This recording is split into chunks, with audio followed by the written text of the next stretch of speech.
biggest win of the season tonight in Milwaukee. I know you're saying, well, Bob, we beat Oklahoma City, we beat the Knicks in Madison Square Garden. This was the biggest win of the year for a lot of reasons. First, Lopez was disastrous. 3 for 13, I believe. Let's take a look. Check out the numbers. 3 for 13. Joe Johnson. 3 for 14. Joe Johnson had 8 points.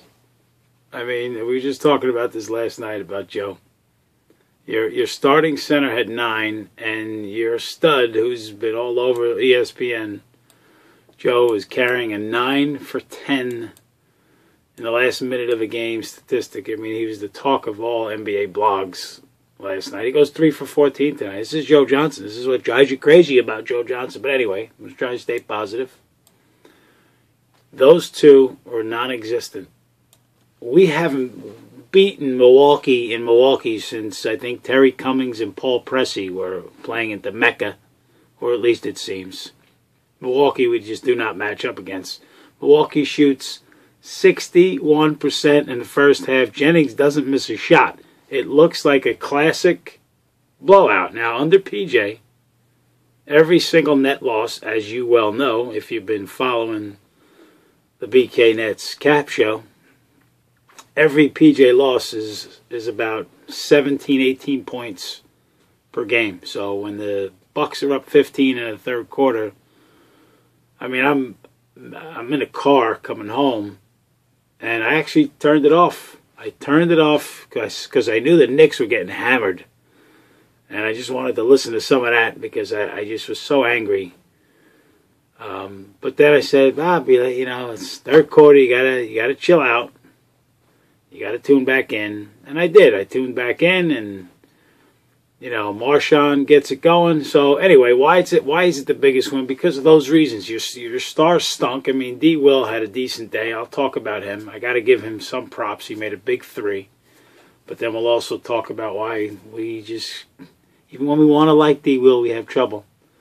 And usually, I believe that you got to have 5 guys play really well to win a basketball game, and that's what happened tonight. The thing was, none of the 5 were the impact players, or at least, I shouldn't say, I mean, Darren obviously is your star point guard, although if you followed me, you know I'm not too big of a believer in that. But, I mean, look at this bench. I mean, Blatch, this is the Blatch that we saw, you know, in November when they got off to 11-4 start. This is the Blatch that made me like, oh my God, we're unbelievable. You know, the Blatch that went into Sacramento and made his first 10 shots. He was just dominant offensively. He had 12 boards tonight, too. You know, C.J. Watson, man, it is. I'm going to tell you something. 7 for 11 with 6 assists, 15 points.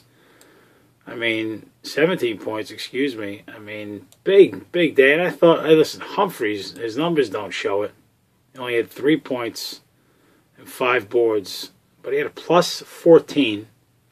Did Chris, and he made two big plays in this game. Made a huge jumper on the foul, put them up 5, then made the free throw. And then in a critical stage in a game when they were making their big run spanning the third into the fourth quarter, he started the fourth, I think, on a 15-1 run or something like that. There was a play where he guarded Jennings. Like, and he did a nice job. Like, obviously he went there on a switch, and he was on the perimeter, and he actually did a nice job. He forced Jennings into a tough shot. So, very happy with Humphries tonight. Hopefully it's not his last day. Honestly, you know, I go back and forth on this. I really don't want the Nets to make a move. I don't want Josh Smith. To me, you know what you got in Chris Humphries. He's a good guy. It seems like he gets along well with his teammates. So I don't want Josh Smith. I don't know what he brings. I know he's a stud, and I know I may change my mind before I go to bed tonight because it's the power forward position. If I see a net pass the ball to Reggie Evans again off a pick and roll or off a screen, I'm going to go nuts. Don't give the ball to Reggie, please. But anyway, see him getting off track. Nice night by him. And listen, Marshawn, who was brutal last night, came in for 7 minutes and scored 7 points. He was a plus 12. So, big win. No, definitely did not expect it. Thought they would get beat soundly tonight. Kind of like the way last week after losing and then traveling to play Indiana. I think they played the Lakers and then came to Indiana. I thought for sure that they would lose badly to Indiana. They win that game, big surprise. But this one I expected to lose, especially down 15. You don't see any sign of defense. I mean, the Bucks are shooting 60%. And then here we go. Bogans, by the way, forgot to throw in another big shot. And Bogans comes into the game and he does nice things. He plays defense. I just like him. I like him a lot. And he's been making big threes lately. He had struggled early in the year with making that shot, but he's making them now. And then we have a minute and 45 to go, and our buddy D-Will makes a three-pointer to put us up 11. We're up 11 with a minute 50 to go. And the Bucks go on a 9-0 run. That was a match lit by D-Will and some lighter fluid added by D-Will. I don't know if you remember. This is why, as much as numbers look good, 23 points, 8 assists, this is why he drives you nuts. You know, Jennings beats him for a layup. Actually, I'm sorry. Jennings beats him off the dribble. And then he throws an assist layup. Then, if you remember, Darren starts to get the double team. He walks. Okay? Now, it was a brutal call the next play. There's no question. I don't understand how the refs missed this. Johnson's little floater was goaltending. Excuse me. 1 second. Fixing the phone. Johnson's floater was goaltending. Was not called. Okay. No big deal. Jennings comes back down. He blows past Williams for a layup.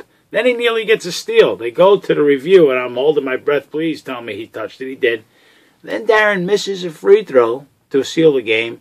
And then, of course, he fouls Monte Ellis in the act of shooting. PJ bailed him out in the postgame. Said, oh, it's on me because we wanted him to foul. I mean, D-Will. If Ellis makes those 3 free throws, I mean, again, we're looking at an 11-point lead with 150 to go, squandered. So, D, I mean, I'm trying, man. I want to like you. I want to like you, but you need to get your stuff together. You almost blew it tonight, so I'm trying to be positive and happy. It's a great win, but I have to throw that out there. D-Will, please. C.J. Watson needs to get more minutes. I was appalled that he was not on the floor during that time frame where the shenanigans were coming down, because look at the shot he made to seal it. Not to seal it, but to give them a 4-point lead. C.J. breaks down Jennings, makes a tough goal at the rim. You know, the kind of play that D-Will doesn't make. D-Will goes to the rim, takes shots, they're all blocked. Or he tries to pass and they're deflected. So, think about it, PJ. CJ, maybe in a late game. As long as you want to keep D-Will, you don't want to hurt his feelings, keep him in the game, but bring Watson in the game. Biggest win of the season. Now, look, I'm looking at these next 2 games. Houston and Memphis, split them. I would love for you to get both. You're home. A quality elite team wins both, but we're not a quality elite team. We're a team that, you know, our star player goes 3 for 14, and our other star goes 3 for 13. So I'm not overhyping who we are. Give me a split over the next 2, and we'll go from there. All right? Leave me alone.